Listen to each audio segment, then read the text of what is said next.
BR Ambedkar Konaseema జిల్లాకి విచ్చేసిన శ్రీ నారా చంద్రబాబు నాయుడు గారికి స్వాగతం సుస్వాగతం తెలియజేసుకుంటూ, అలాగే ఇక్కడికి విచ్చేసిన తెలుగుదేశం, జనసేన, బీజేపీ కుటుంబ సభ్యులకు పేరు పేరున నమస్కారాలు తెలియజేసుకున్నా. ఈ రోజున మనం ఈ 5 సంవత్సరాలు మనందరం ఓపిక పట్టాం. ఈ రాక్షసుల పాలన తట్టుకున్నాం. ఇంకో 60 రోజులు మీరు తట్టుకోండి.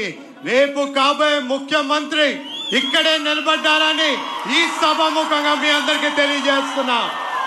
రేపన్నాడు మన అభివృద్ధి అయినా, మనం సంక్షేమం అయినా, మనం అనుకున్న ప్రజలకి అండగా నిలబోయే ప్రభుత్వం ఎన్డీఏ ప్రభుత్వం మళ్ళీ అధికారంలోకి రాబోతుందని ఈ సభాముఖంగా మీ అందరికీ తెలియజేసుకున్నా. ఇంకా మనం చాలా విషయాలు మాట్లాడుకోవాలి, కానీ ఈరోజు సమయం తక్కువ ఉంది కాబట్టి అది కూడా మనందరి ఇక్కడ హాజరైంది మన అధినాయకుడిని మా సందేశం వినడానికి. అందుకే నేను ఒక్క విషయంతో మీ అందరితో ఈ మాట ముగిస్తా. మీ అందరికీ మా నాన్నగారు జిఎంసి బాలయ్య గారు ఆనాడు స్పీకర్ కుర్చీలో కూర్చోబెట్టాలన్నా, ఈ కోనసీమ జిల్లాకి అభివృద్ధి చేయాలన్నా అది కేవలం సాధ్యం మన చంద్రబాబు నాయుడు గారు ప్రోత్సాహం వల్లే అని కూడా ఈ సభాముఖంగా మీకు తెలియజేసుకున్నా.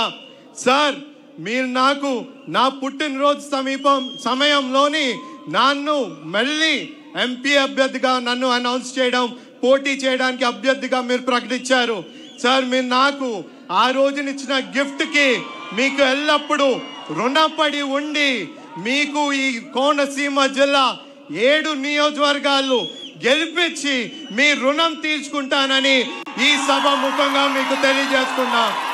అలాగే మీ అందరికీ ఒకే ఒక మాట తెలియజేసుకోవాలి.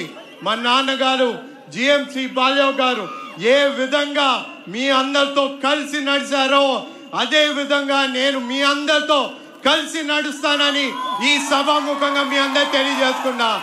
ఆయన అనుకున్న ఆశయాల్ని పూర్తి చేయడానికి ఆయన కొడుకుగా మీ అందరి ముందుకి వచ్చానని మీ అందరికి మరొక్కసారి తెలియజేసుకుంటూ, ఇప్పుడు సమయం చాలా తక్కువ ఉందని చెప్పి సార్ని మాట్లాడమని కోరుకుంటూ, జై తెలుగుదేశం, జై తెలుగుదేశం, జై జనసేన, జై జనసేన, జై బీజేపీ, జై బీజేపీ.